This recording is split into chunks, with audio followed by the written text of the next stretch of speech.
Dios está levantando un ejército valiente. Dios está levantando un ejército para pelear. Dios está levantando un ejército valiente. Dios está levantando un ejército. Mire, habíamos hablado con las personas que estaban el domingo aquí de un tema que es muy importante para la iglesia del Señor. De pronto la iglesia no tiene la diferencia entre el arrebatamiento y la segunda venida del Señor Jesucristo.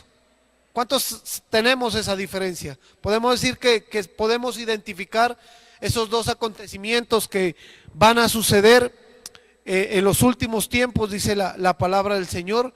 Entonces mire que ese tema debemos tenerlo por lo menos clarificado en nuestras mentes para poder entender lo que el Señor trae en esta noche con su palabra, amén. Y vamos a dar unos rasgos muy pequeños. Les voy a dar las citas de lo que es el arrebatamiento, de lo que es la segunda venida, para poder entrarnos en el tema, para poder desarrollar el tema que hoy el Señor ha puesto en mi corazón, amén.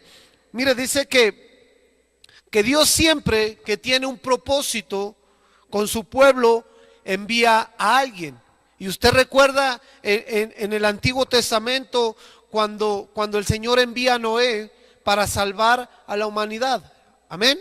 Cuando el Señor envía a Moisés para poder liberar al pueblo, amén. Cuando el Señor envía al profeta Juan, ¿para qué? Para preparar al pueblo para la venida del Señor. Y nosotros miramos conforme la palabra aquí en Malaquías, dice que Él va a enviar, dice, al profeta Elías, antes de que venga el día de Jehová grande y terrible. Diga, día de Jehová grande y terrible. Mire, hermano, yo sé que Dios es amor, amén. Todos sabemos eso. Gloria a Dios. Pero va a haber un día, dice la palabra, que va a haber un día de Jehová grande y terrible. Pero déjeme darle una buena noticia, hermano. En ese día que suceda este acontecimiento, usted y yo ya no vamos a estar en esta tierra. Vamos a estar en los cielos con el Señor Jesucristo. Porque en ese momento que venga este día que está declarando la palabra aquí, nosotros ya hemos sido arrebatados a las nubes con el Señor Jesucristo, amén. Y eso es lo que quiero que a grandes rasgos miremos para poder comprender el tema. Mire que quiero marcar unas diferencias entre el arrebatamiento y la segunda venida. Dice que en el arrebatamiento el Señor viene en los aires a buscar a los suyos, amén. O sea, el Señor no va a pisar la tierra, sino que Él nos va a esperar. ¿Qué dice la palabra? En las nubes. Y en la segunda venida, Cristo desciende con los suyos a la tierra. Es decir, Cristo pone sus pies sobre la tierra. ¿Con quién? Con su pueblo, con su iglesia, que somos nosotros, amén. Mire que en el arrebatamiento es el traslado de los cristianos, ¿sí?, hacia la presencia del Señor Jesús. En la segunda venida no se traslada a nadie, amén. Mire que en el arrebatamiento no hay juicio, sino que el pueblo es llevado a las nubes con el Señor Jesucristo. Pero en la segunda venida dice que hay un juicio a las naciones. Y ahora les voy a dar los pasajes bíblicos para sustentar lo que yo les estoy diciendo, amén. Dice que el arrebatamiento afecta solamente a los creyentes, a todos aquellos que hayamos confesado el nombre de Jesucristo y creído en nuestro corazón y hayamos hecho la oración de fe, amén. Los que hayamos creído en nuestro corazón. Entonces mire que ese acontecimiento del arrebatamiento va a afectar a todos aquellos que han creído en el Señor. Y la segunda venida afecta a toda la humanidad, amén. Dice que el arrebatamiento va a venir antes de la tribulación y la segunda venida va a ser después de los 7 años de los 3 años y medio de tribulación y los 3 años y medio de gran tribulación. Ahí, cuando pasen esos 7 años, el Señor Jesucristo va a descender sobre la tierra con nosotros, con usted y yo, que somos su iglesia. ¿Usted lo cree, hermano?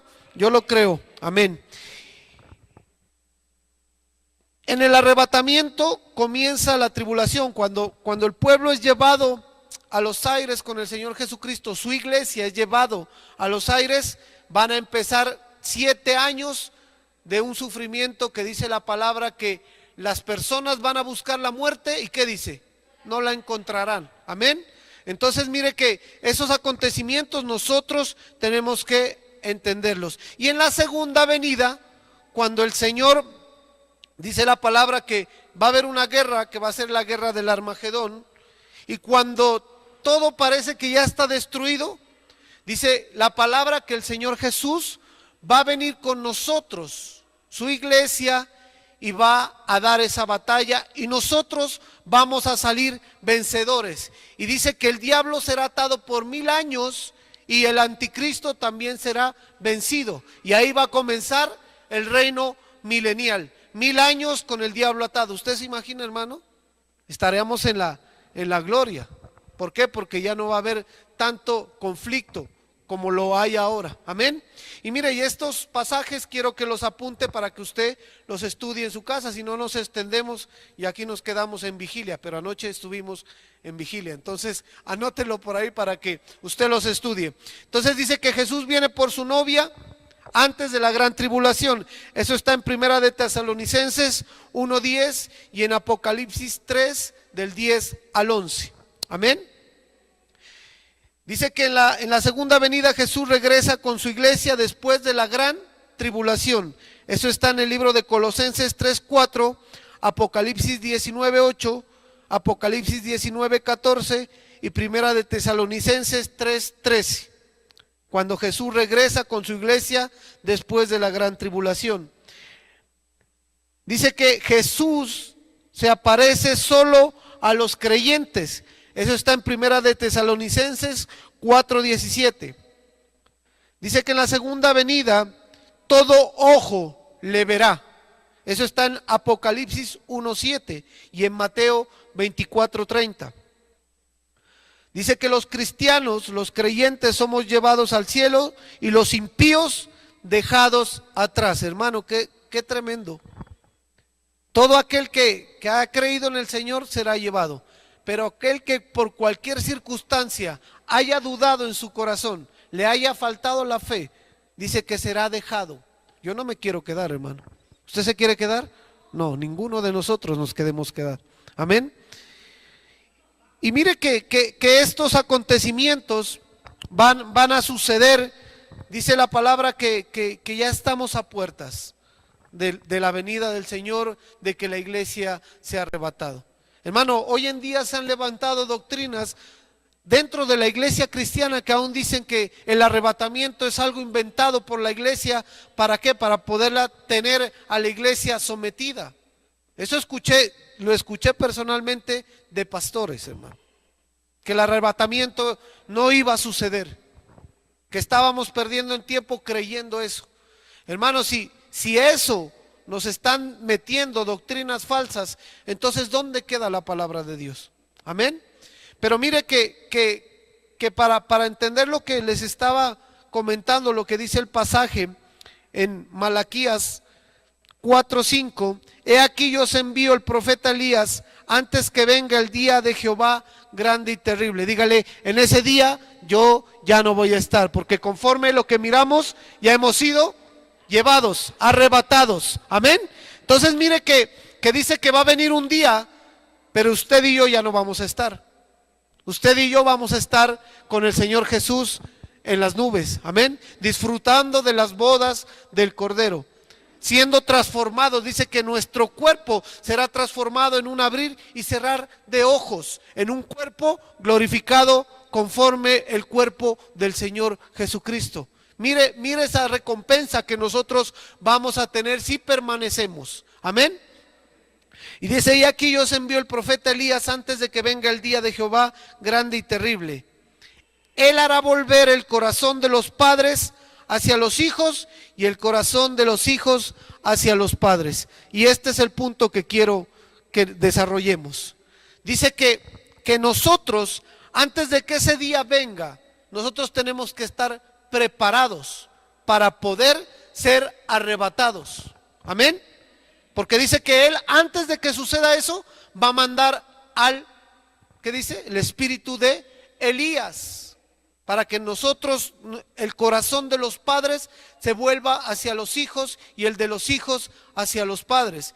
Y yo me ponía a pensar y decía, ¿cuál es el corazón de los padres? ¿Usted piensa que es el corazón de su padre natural? ¿Sí? ¿O no? No, mire, el corazón que el Señor está pidiendo que nosotros volvamos como hijos, nuestros corazones hacia qué padres, mire, está sustentado en la palabra. Y ahorita lo vamos a mirar. Miren lo que dice en Juan 8:56. Juan 8:57. ¿Qué dice? Abraham, vuestro padre, se gozó de que había de venir, de que había de ver mi día, y lo vio y se gozó. ¿Quién está hablando ahí? Si alguien tiene la Biblia con palabras rojas, usted sabe que todo lo que está en rojo en la palabra son palabras de el Señor Jesús. Entonces, ¿quién está hablando ahí? Abraham, vea, el Señor Jesús está diciendo, Abraham, vuestro padre, se gozó de que veía que había de ver mi día, y lo vio y se gozó. Mire, ese es el primer corazón del Padre que nosotros tenemos que buscar. El corazón de Abraham. Y para eso nosotros tenemos que preparar nuestro carácter. Para que venga ese día donde nosotros, el Señor nos lleve y seamos arrebatados en las nubes. Tenemos que hacer volver nuestro corazón así como era el corazón de Abraham. Ahí está diciendo la palabra, ¿no? Abraham, vuestro padre, se gozó de que había de ver mi día, y lo vio y se gozó. Y usted, mire, usted ya lo sabe, cuántas veces ha escuchado el carácter de Abraham, las características de Abraham, pero yo quiero resaltar 3 puntos en esta noche del corazón de Abraham. ¿Cómo era el corazón de Abraham hacia el Padre? ¿Qué características tenía Abraham para que Dios lo llamara su amigo? Eso es lo que quiero resaltar. Y mire lo que dice en Génesis 12, del 1 al 2. Génesis 12, del 1 al 2. Pero Jehová había dicho a Abraham, vete de tu tierra y de tu parentela y de la casa de tu padre a la tierra que te mostraré. El versículo 2 dice, y haré de ti una nación grande, y te bendeciré y engrandeceré tu nombre, y serás bendición. Mire, la característica de Abraham es que siempre Dios le pidió a él. Dios le pidió y nunca Abraham se rehusó y nunca renegó. Mire, la primera petición que le hace Dios a Abraham, le dice, deja tu tierra, deja tu parentela. ¿Y dónde habitaba Abraham? En Ur de los Caldeos. Esa era la tierra donde Abraham habitaba. Y dice que esa tierra, la característica de esa tierra es que era una tierra inclinada a la idolatría. Dice que el padre de Abraham tenía dioses. Eso lo dice la palabra. Mire, uno de los dioses que tenían en Ur de los Caldeos era Nanar y Ningal. Esos eran dioses que ellos adoraban. Entonces cuando Dios lo llama a Abraham, le dice, deja tu tierra, deja tu parentela, deja tus costumbres. Y eso es lo que quiere Dios que nosotros hagamos, que nosotros dejemos las costumbres del mundo, las costumbres de la tierra donde nosotros nacimos. Mire, porque las costumbres aquí en Nariño, usted sabe que Nariño es uno de los departamentos que más festividades tiene, ¿sí? Aquí por todo hacen fiesta. Y si usted va a ver las fiestas, ¿a quiénes son? a los patronos de las diferentes regiones y se pegan de eso para estar enfiestados la mayoría de los meses del año, ¿sí? Entonces mire, el Señor, para que nosotros podamos volver nuestro corazón hacia el corazón de los padres, nos pide que dejemos las costumbres, que quitemos de nuestro entorno lo que nos rodea.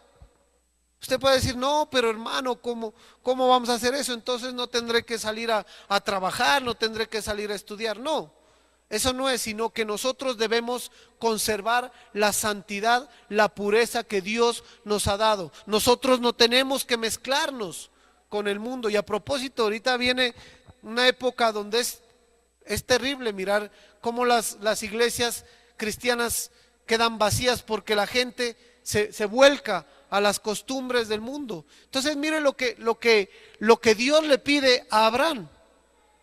¿Y cómo es el corazón de Abraham que él nos rehúsa? Dice que la tierra de Ur de los Caldeos era una tierra que tenía prosperidad, hermano.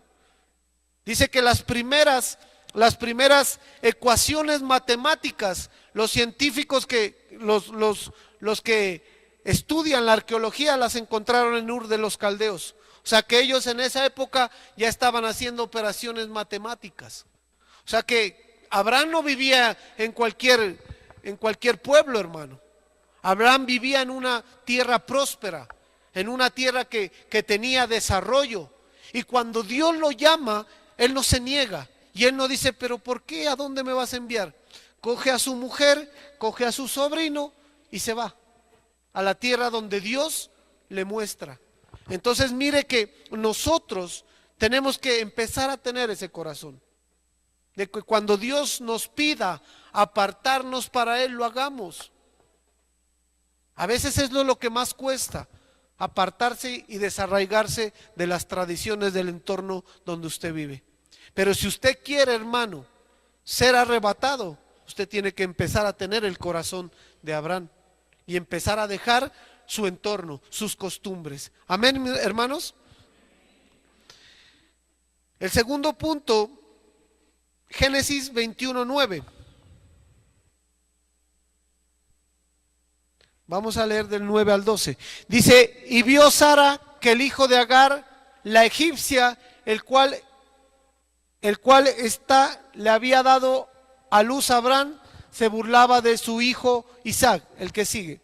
Por tanto dijo a Abraham, echa a esta sierva y a su hijo, porque el hijo de esta sierva no ha de heredar con Isaac mi hijo. Este dicho pareció grave en gran manera a Abraham a causa de ¿quién? De su hijo, dice. Y el 12.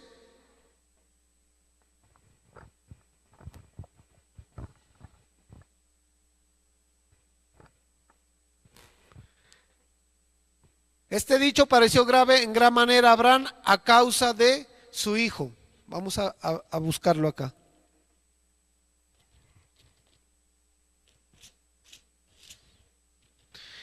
Y dijo, no extiendas tu mano sobre el muchacho ni le hagas nada porque ya conozco que te... Pero Dios dijo a Abraham, no te angusties por el muchacho ni por tu sierva. Presta atención a todo lo que Sara te diga, porque por Isaac será llamada tu descendencia. Mire lo que le pide Dios a Abraham. Usted sabe que Abraham no podía tener hijos, ¿verdad? Y en una de esas, pues Sara, llevada no sé por qué, si por la carne, no sé, le da a su sierva. Y dice que Abraham tiene un hijo con Agar, y es Ismael. Y cuando pasa el tiempo, Sara y Agar empiezan a tener conflictos. Y dice que Ismael menospreciaba a Isaac. Entonces Sara le dice a Abraham, echa a esta sierva, no quiero que mi hijo esté con el hijo de la esclava. Entonces Abraham, imagínese cómo le dolió a Abraham, era el hijo, Ismael era el hijo, ¿verdad? O sea, si usted como padre le empiezan a rechazar un hijo, ¿usted cómo es su actitud? Pues de pronto se enoja, de pronto ¿sí? Digamos, se exalta. Eso es lo que le pasó a Abraham, ¿sí? Pero mire, Dios le habla y le dice, tranquilo, tranquilo, Abraham. Haz lo que Sara dice. No te preocupes por Agar ni por el muchacho. Y se imagina el dolor de Abraham, hermano. Cuando Abraham le pasa el sustento para que se vaya al desierto con Agar, con su hijo. Me imagino que el corazón de Abraham se le quebró, porque era el papá, no era un desconocido, era un hijo que de pronto la descendencia que él estaba esperando. Y cuando Dios le habla, ¿qué hace Abraham? Bueno, tú mandas, Señor.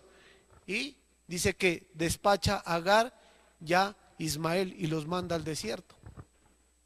Hermano, mire que nosotros debemos entender que cuando Dios nos pide algo, nosotros tenemos que obedecer, sin decir nada, hermano. ¿Por qué? Porque eso va a ser de bendición para nuestra vida. Hermano, Abraham, él ofreció o dio a su hijo o lo mandó a que de pronto lo destrozara una fiera, de pronto sufriera con el calor del desierto, pero nunca él rehusó obedecer a Dios. Eso nos muestra el corazón, cómo era el corazón de Abraham. ¿Sí? ¿Y por qué cree que Dios le estaba pidiendo esas cosas a Abraham? ¿Por qué cree usted que Dios lo probaba tanto a Abraham en ese aspecto familiar? Porque si usted mira, primero lo aparta de su tierra, de su parentela. Después le dice que lo deje ir al hijo al desierto. Y después la última, pues la de Isaac. Le dice, entrégame a tu hijo, al que más amas, para ser sacrificado. ¿Por qué cree que fue probado Abraham en la cuestión familiar? Hermano, yo creo que porque Abraham de pronto tenía apegos en su corazón, por eso. ¿Y sabe qué es lo que quiere el Señor? Que nuestro corazón sea limpiado de eso y que el primer lugar sea para el Rey de Reyes, Señor de Señores en nuestra vida. Ahí no cabe nada más. No le estoy diciendo, hermano, y quiero que me entienda, por favor, no me vaya a interpretar mal. No le estoy diciendo que usted tiene que despreocuparse de sus hijos, que usted tiene que mandarlos a los hijos a que sufran penalidades, no. Le estoy diciendo que en su corazón tiene que estar en primer lugar el Rey de Reyes y el Señor de Señores. Amén. Y eso es lo que quería tratar en el corazón de Abraham. Y el Señor lo logró, porque Abraham nunca se rehusó a obedecer lo que Dios le mandaba. Amén. Entonces mire que esa es una enseñanza muy, muy bonita para nuestras vidas. ¿Para qué? Para nosotros poder tener el corazón del Padre Abraham, que cuando Él nos pida, nosotros le demos sin decir nada, obedeciendo, y que el primer lugar en nuestro corazón solo sea para Dios, para el Rey de Reyes, Señor de Señores. Amén. Eso es lo que quiere. Si usted quiere ser arrebatado, hermano, nosotros tenemos que volver ese corazón del Padre Abraham. Nuestro corazón tiene que estar como el corazón de Abraham, y ya le di las características para que usted pueda empezar a formar ese corazón. Si miramos el corazón de Abraham, fue enseñado, fue probado a que el primer lugar de nuestro corazón debe ser siempre el del Señor. Nos habla de un corazón dedicado. El corazón de Abraham era dedicado para las cosas de Dios. Dios, cuando lo llamaba a Abraham, él estaba dispuesto a hacer lo que él le mandaba. Cuando lo mandó por allá a levantar un altar para que él sacrificara, Abraham ahí mismo lo hizo. Entonces siempre estaba atento y dedicado a las cosas del Señor. Siempre estaba con un corazón, el primer lugar para Dios. Amén. Entonces ese es el primer corazón que nosotros debemos entender. Amén. Y tener para que nosotros podamos ser llevados, ser arrebatados. Romanos 9:10.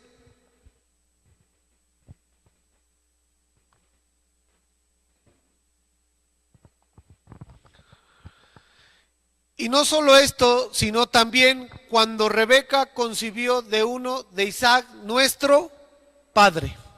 Amén. Mire, el corazón de Isaac, cómo nosotros debemos volver nuestro corazón como era el corazón de Isaac. ¿Y usted qué recuerda de Isaac? Obediencia, claro. ¿Qué más? ¿Qué hizo? Lo principal que hizo Isaac cuando lo iban a sacrificar. Obedecer, no dijo nada. Dicen unos estudiosos que Isaac se subió voluntariamente al altar de sacrificio. Porque dicen que Isaac tenía más o menos entre 16 y 17 años. Y Abraham ya estaba con más de 90 años, hermano. ¿Usted se imagina a Abraham cargando a un muchacho de 17 años? No podía. Entonces, ¿qué hizo Isaac? Dice que él voluntariamente se subió al altar de sacrificio y ahí Abraham lo amarró. Y empezó a preparar la leña, empezó a preparar el cuchillo, pero Isaac siempre callado. Sí, solamente le preguntó: padre, yo miro la leña, miro el altar, miro el cuchillo, pero no miro el cordero. ¿Y qué le contesta Abraham? Tranquilo, mijo, Dios proveerá. Abraham tenía fe también, porque él mire, cuando se van hacia el monte para hacer el sacrificio que Dios le había pedido, Abraham dice: tranquilos, nosotros vamos, adoraremos y volveremos. Abraham tenía la convicción de que su hijo no iba a ser muerto. Esa era la fe de Abraham. Pero mire que estamos mirando el corazón de Isaac, como Isaac se sube voluntariamente al altar de sacrificio. Y ese es el corazón que nosotros debemos tener. Venir aquí y voluntariamente subirnos a que el Señor nos limpie, a que descienda fuego del cielo y sean quitadas todas esas escorias, todos esos mugres, para ser purificados, para que nuestro corazón sea purificado. Amén. Mire lo que dice, unas características del carácter de Isaac. Isaac se sube voluntariamente al altar. En Génesis 22:7, miremos. Génesis 22:7 dice: entonces habló Isaac a Abraham su padre y dijo: Padre mío. Y él le respondió: heme aquí, mi hijo. Y él le dijo: he aquí el fuego y la leña, mas ¿dónde está el cordero para el holocausto? Mire, Isaac de pronto sabía que le llegó la hora, pero él nunca dijo nada, porque él estaba voluntariamente ahí para ser transformado, para ser limpiado. Amén. Y mire lo que dice Romanos 12:1. Mire cómo la Biblia se complementa y es algo que nosotros debemos aprender. Así que, hermanos, os ruego por las misericordias de Dios que presentéis vuestros cuerpos, ¿en qué dice? En sacrificio vivo, santo, agradable a Dios, que es vuestro culto racional. Isaac se subió voluntariamente, pero mire aquí lo que nos dice el apóstol Pablo en Romanos. Hermanos, os ruego por las misericordias de Dios que presentéis vuestros cuerpos, ¿en qué? En sacrificio. Lo mismo que hizo Isaac. Presentar su cuerpo voluntariamente en sacrificio, ¿para qué? Para ser limpiado por el Señor. Entonces, mire, nosotros debemos presentarnos voluntariamente al Señor, para que cuando nosotros vengamos aquí a este lugar, al altar de sacrificio, el Señor nos pueda limpiar. Amén. ¿Y de qué es lo que nos quiere limpiar? Marcos 7:21. Esto es tremendo, hermano. ¿Por qué Dios nos pide que nos presentemos, que presentemos nuestros cuerpos como sacrificio vivo? Mire, Marcos 7:21 y vamos hasta el 22, hasta el 23. Porque de dentro del corazón, mire, de los hombres salen los malos pensamientos, los adulterios, las fornicaciones, los homicidios, los hurtos, las avaricias, las maldades, el engaño, la lascivia, la envidia, la maledicencia, la soberbia, la insensatez. todas estas maldades de dentro salen y, ¿qué dice? Contaminan al hombre. En otra versión dice, todos estos vicios de dentro del corazón salen y contaminan al hombre. Entonces mire de lo que nosotros necesitamos ser limpiados voluntariamente. Usted dirá, no, pero es que yo no tengo esas cosas en mi corazón. Hermano, ¿qué dice la palabra? El corazón es perverso y es engañoso más que cualquier cosa. Amén. Entonces usted puede decir, no, es que yo ya no tengo envidia. Hermano, ¿quién sabe? ¿Quién sabe? Porque solamente falta el detonante que haga salir la envidia en su corazón. Usted podrá decir, yo ya no tengo maledicencia, pero solo falta algo que haga salir lo oculto que hay en nuestro corazón y que contamina. Entonces nosotros como hijos tenemos que aprender a tener ese corazón de Isaac, a subirnos voluntariamente al altar. ¿Para qué? Para presentar nuestros cuerpos en sacrificio vivo, para que el Señor nos limpie de todas estas maldades, de todos estos vicios. ¿Por qué? Porque necesitamos ser transformados, hermano. Para poder ser arrebatados, el Señor no va a llevar al cielo envidiosos, ni lasciviosos, ni idólatras, no. Necesitamos ser transformados. Para poder ser arrebatados, necesitamos ser limpiados. Amén. Y mire qué tremendo lo que dice Mateo 24:12. Mateo 24, si ustedes son estudiosos de la Biblia, habla de qué? De los últimos tiempos, ¿verdad? Es un tema escatológico, es un tema de lo que ha de venir a la iglesia.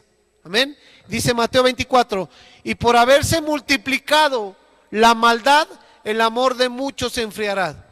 Y este tema lo muestran paralelo al versículo que leímos. Y por haberse multiplicado la maldad, y por haberse multiplicado todo lo que leímos en Marcos 7:21, dice que el amor de muchos se enfriará. ¿Por qué cree que el mundo está así?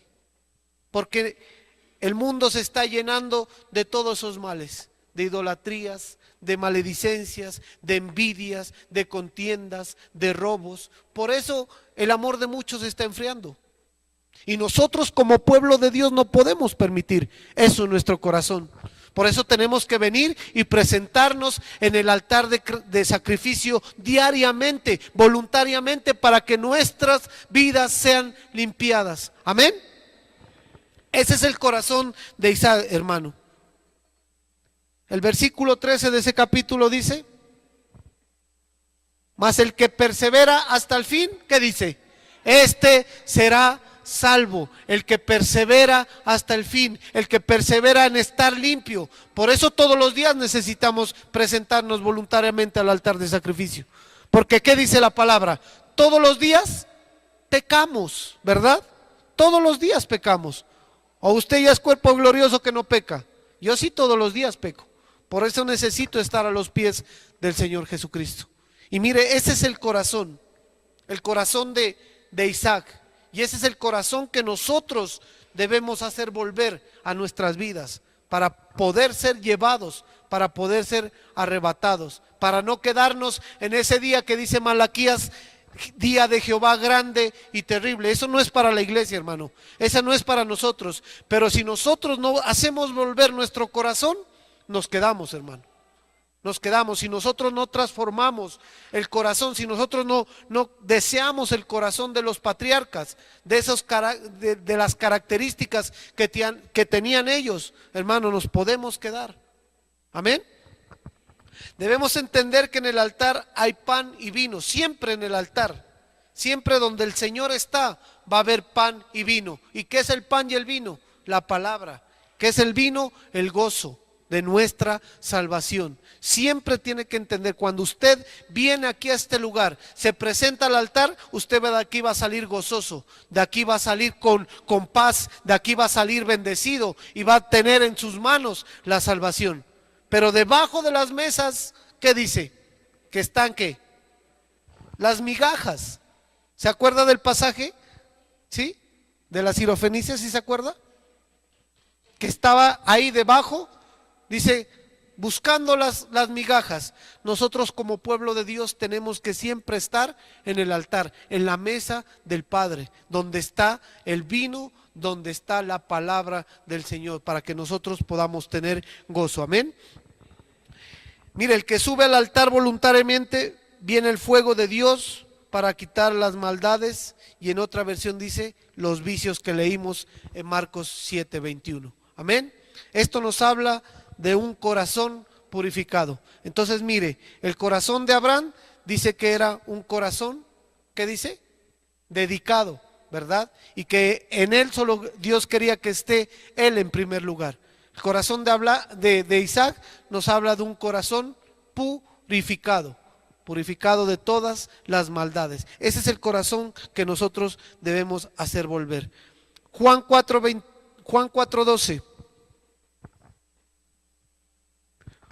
Juan 4:12. ¿Acaso eres tú mayor que nuestro padre, que dice?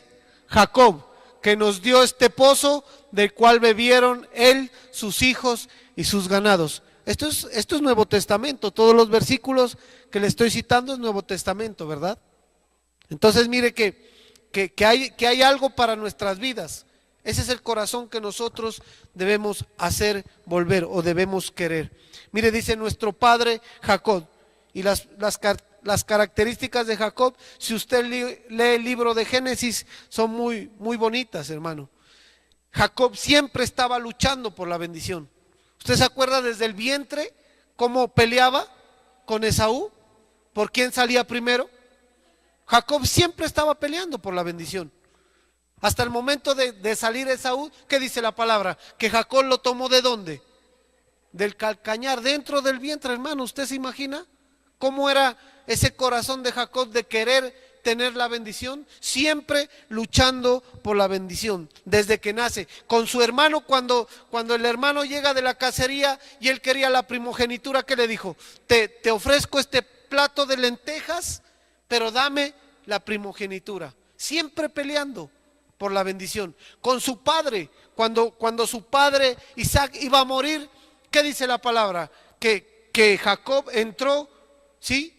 Se puso unas pieles porque Saúl dice que era velludo, para que el padre lo tocara, porque iba a pelear por la bendición. Él quería tener la bendición de su padre.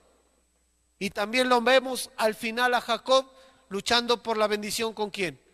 Con el ángel en Peniel.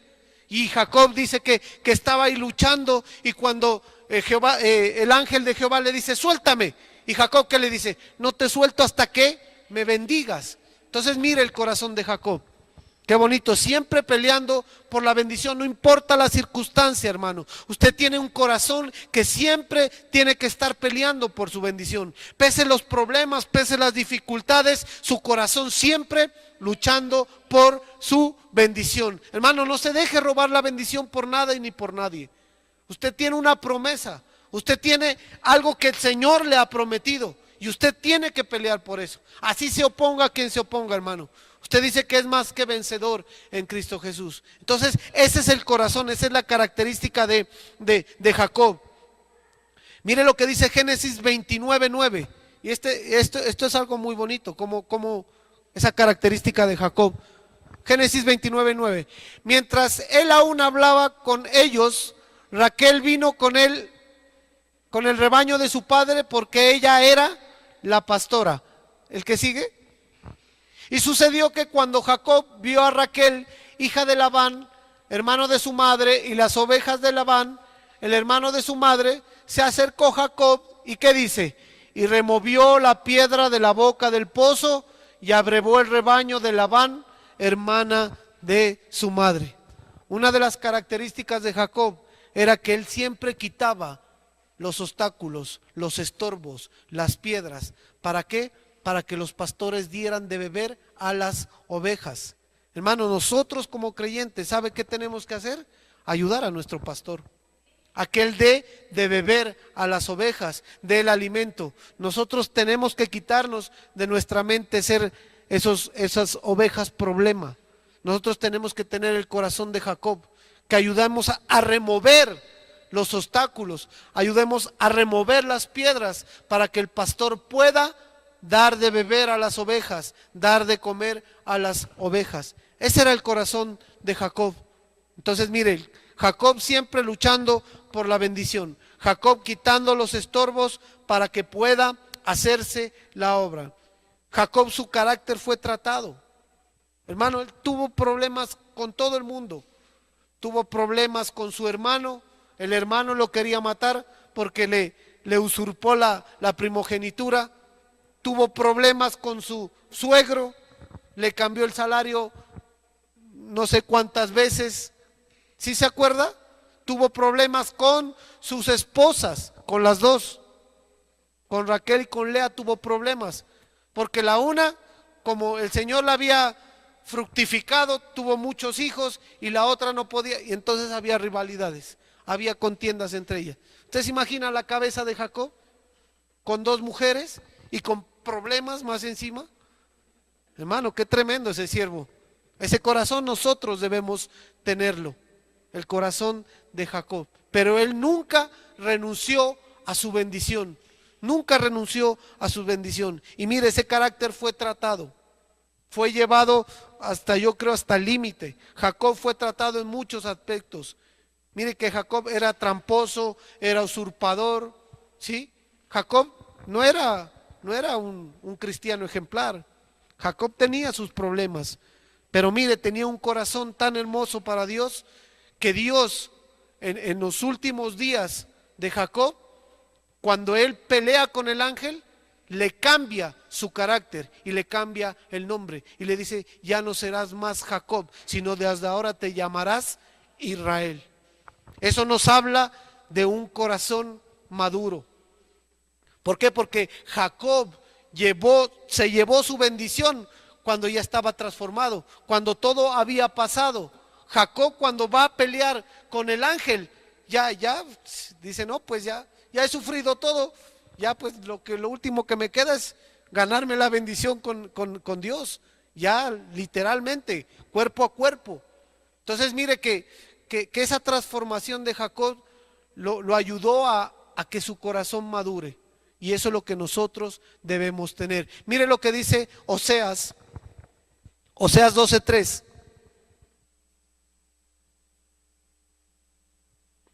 Dice: en el seno materno tomó por el calcañar a su hermano, y con su poder venció al ángel. El que sigue. Venció al ángel y prevaleció, lloró y le rogó en Betel. Él le halló y ahí habló con nosotros. Mire, Jacob ya en lo último dice que tenía un corazón ya maduro, ya estaba transformado, su carácter ya estaba transformada, su condición. Y eso es lo que nosotros debemos hacer, transformar nuestro corazón, ir a la madurez, hermanos. Nosotros no podemos quedarnos como niños espirituales. El apóstol Pablo dice: ustedes ya no están para recibir leche, sino un alimento más sólido.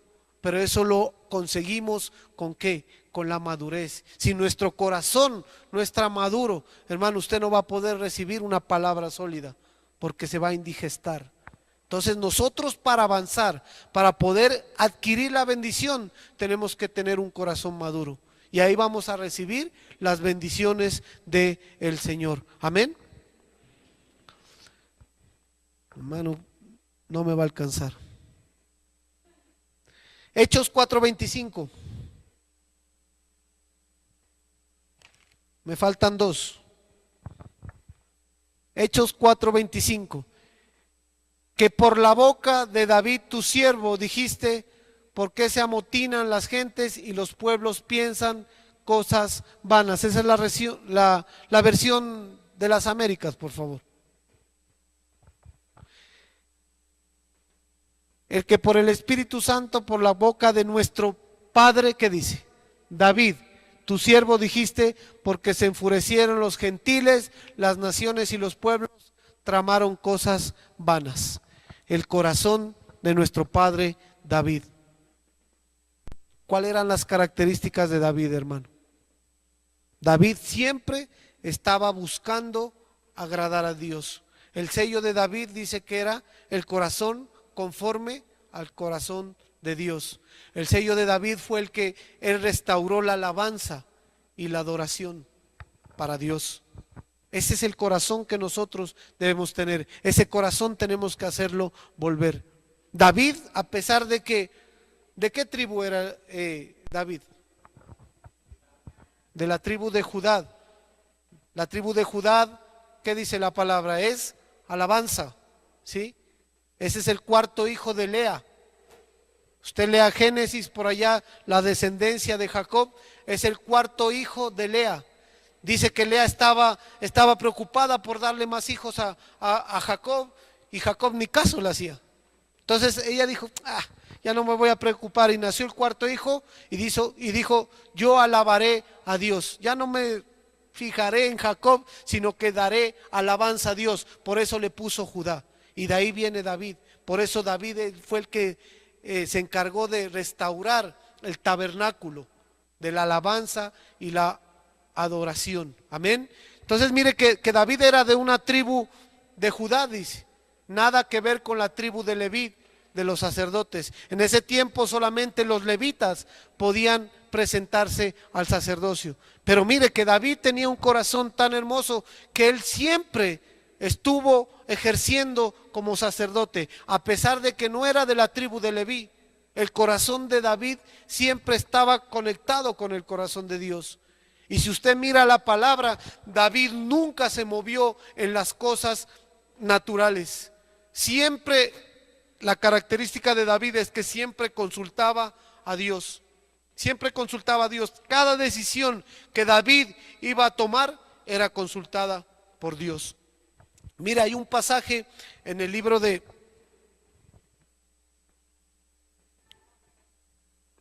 Primera de Samuel 23.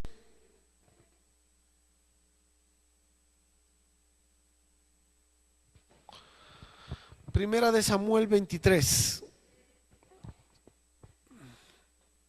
Dice, entonces dieron aviso a David, los filisteos están atacando a Keila y están saqueando las eras. El que sigue.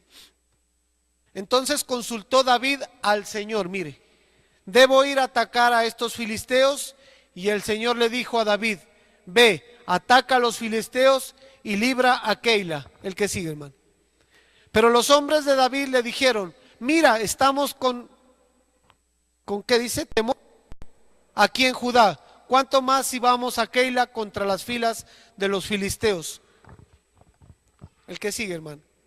De nuevo David consultó al Señor y el Señor le respondió, levántate, descienda a Keila, pues entregará a los filisteos en tu mano. Y David y sus hombres fueron a Keila y pelearon contra los filisteos, y él se llevó sus ganados y los hirió con gran mortandad. Así libró a David a los habitantes de Keila. Y al huir Abiatar, hijo de Abimelech, a donde estaba David en Keila, descendió con un efod en mano. Que sigue. Entonces avisó a Saúl que David ha ido a Keila. Saúl dijo, Dios lo ha entregado en mi mano, pues se ha encerrado entrando en una ciudad con puertas dobles y barras. Y Saúl convocó a todo el pueblo a la guerra para descender a Keila y al fin de cercar a David y a sus hombres. David supo que Saúl tramaba el mal contra él, así que le dijo al sacerdote Abiatar, trae el efod. Entonces David dijo, oh Señor Dios de Israel, tu siervo ciertamente ha oído que Saúl procura venir a Keila para destruir la ciudad por causa mía. Mire, David era un guerrero, ¿sí? ¿Sí sabemos eso? Era el guerrero de los ejércitos de Israel. Pero mire que él tenía un gran ejército, hermano. Porque en el tiempo que narra la palabra, él ya tenía hombres a su mando. Y ya tenía un ejército. Él podía fácilmente decir a sus ejércitos, vamos, hagamos una estrategia de guerra y descendamos a Keila. Pero ¿qué dice la palabra? Él mandó a traer el efod. ¿Y el efod qué es? Una prenda sacerdotal. ¿Para qué? Para preguntarle al Señor si debían descender o no. Mire, él nunca utilizó armas humanas, a pesar de que él tenía la posibilidad. siempre estuvo ejerciendo el sacerdocio, siempre estuvo consultando a Dios, siempre en el corazón de David estaba hacer las cosas como el Señor le mandaba, no como su corazón le mandaba. Porque si hubiera sido por el corazón de David, hermano, muchos errores se hubieran cometido y Israel no fuera el pueblo que hoy es. Mira, entonces eso nos habla de un corazón como un sacerdote, siempre buscando el consejo de Dios, siempre buscando que Dios sea el que me aconseje, siempre buscando el rostro de Dios, siempre buscando la relación mía con el Señor para poder tomar las decisiones en nuestras vidas. Ese es el corazón de David. David dice que también un día llegaba de la batalla y entraron a un lugar y dice que solamente estaban los panes de la preposición y esos panes no lo podían tocar. Pero dice que el ejército, los hombres de David tenían mucha hambre. Entonces ellos comieron el pan. Mire, solamente los sacerdotes podían tocar ese pan. Pero David, como le agradaba a Dios, Dios siempre lo respaldaba y David no fue consumido. David no le pasó nada cuando entró y tomó los panes y se los comió. Eso nos habla de que nosotros siempre debemos alimentarnos de la palabra de Dios. David siempre ejerciendo como sacerdote. Usted lo mira levantando altares, usted lo mira consultando a Dios, no haciendo conforme su corazón. Usted lo mira que siempre quería estar en la presencia de Dios y ese era el corazón de David. Amén. Y para terminar, 1 Corintios 4:17. 1 Corintios 4:17. Por esta razón les he enviado a Timoteo, que es mi hijo amado y fiel en el Señor. Él le recordará mis caminos, los caminos en Cristo, tal como yo enseño en todas partes, en cada iglesia. 1 Corintios 4:15. Porque aunque ustedes tengan innumerables maestros, tutores en Cristo, sin embargo no tienen muchos padres, pues en Cristo Jesús yo los engendré por medio del Evangelio. El corazón del Padre Padre Pablo, un corazón que está volcado a la doctrina. Pablo siempre estaba buscando la doctrina del Señor. Por eso Pablo decía, si alguno viene con otro fundamento que no sea Cristo, ni siquiera lo recibáis. Si alguno viene a enseñarles otro evangelio, ni siquiera permita que entre a tu casa. Nosotros siempre tenemos que andar en la enseñanza, en la doctrina de Cristo Jesús. Eso es lo que Dios quiere, esos corazones Dios quiere para nuestras vidas. El corazón de Abraham, el corazón de Isaac, el corazón de Jacob, el corazón de David y el corazón de Pablo. ¿Para qué? Para que nosotros podamos recibir la salvación, la vida eterna. Que nosotros podamos ser dignos de ser llamados hijos de Dios. Necesitamos nosotros volver nuestro corazón hacia esos corazones que nos enseña la palabra de Dios. Esos corazones que ardían por el Señor. Esos corazones que estaban dispuestos. Esos corazones que tenían fe. Esos corazones que necesitaban ser purificados. Amén, hermanos. Eso es lo que Dios quiere. Ese es el corazón que nosotros debemos hacer volver. Ese corazón de esos padres hacia nuestro corazón y nuestro corazón hacia esos padres. Amén. Entonces vamos a orar en esta noche, Señor. Te damos gracias porque tú, Señor, nos has tenido por dignos. Padre, sabemos que tú dices en tu palabra, Señor, que mandarás el profeta Elías, Señor, para que nuestro corazón, el corazón de esos padres que tú nos has enseñado, se vuelvan a nuestros corazones. Padre, hoy te pedimos, Señor, te pedimos que tú, Señor, transformes nuestras vidas. En esta noche, Señor, te pedimos, Padre, que nos des un corazón dedicado. Padre, en el nombre de Jesús, como el corazón de Abraham, Señor, un corazón dedicado a tu obra, Señor. Padre, danos ese corazón, haznos volver ese corazón, Señor, a nuestros corazones. Tu palabra dice, Señor, que vendrá un día, Señor, donde nosotros ya no estaremos, pero antes de eso necesitamos ser transformados, Señor. Necesitamos ser cambiados. Tu palabra dice, sobre toda cosa guardada, guarda tu corazón, porque de él mana la vida. Pero para guardar nuestro corazón necesitamos tener un corazón conforme al tuyo, Señor. Un corazón dedicado, Señor. Un corazón donde solo tú seas el primer lugar, Señor, en nuestras vidas. Así como Abraham, Señor. Abraham fue, Señor, tratado, Señor, en su corazón para que él entienda, Señor, que solo tú, amado Jesús, solo tú, amado Dios, puedes habitar en nuestros corazones. Te damos gracias, Señor. Danos un corazón purificado como el corazón de Isaac, Señor. En el nombre poderoso de Jesús, Señor.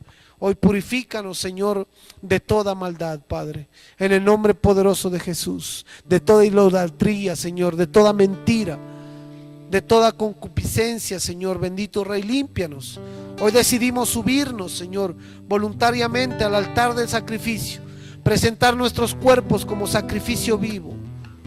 Santos, agradables, Señor, a ti. Amado Dios, limpia nuestro corazón. Limpia, Señor, para que nuestro corazón no se enfríe, Señor, sino que el amor tuyo, amado Jesús, Espíritu Santo, esté siempre, Señor, con fuego en nuestros corazones. Amado Dios, queremos un corazón que siempre luche por la bendición que tú tienes para nosotros como tus hijos. Señor, queremos un corazón que quite los estorbos para cumplir tu propósito, Señor. Así como el corazón de Jacob, Señor. Un corazón que alcance la madurez, Señor, para transformarnos y la bendición de Dios venga a nuestras vidas. Necesitamos un corazón.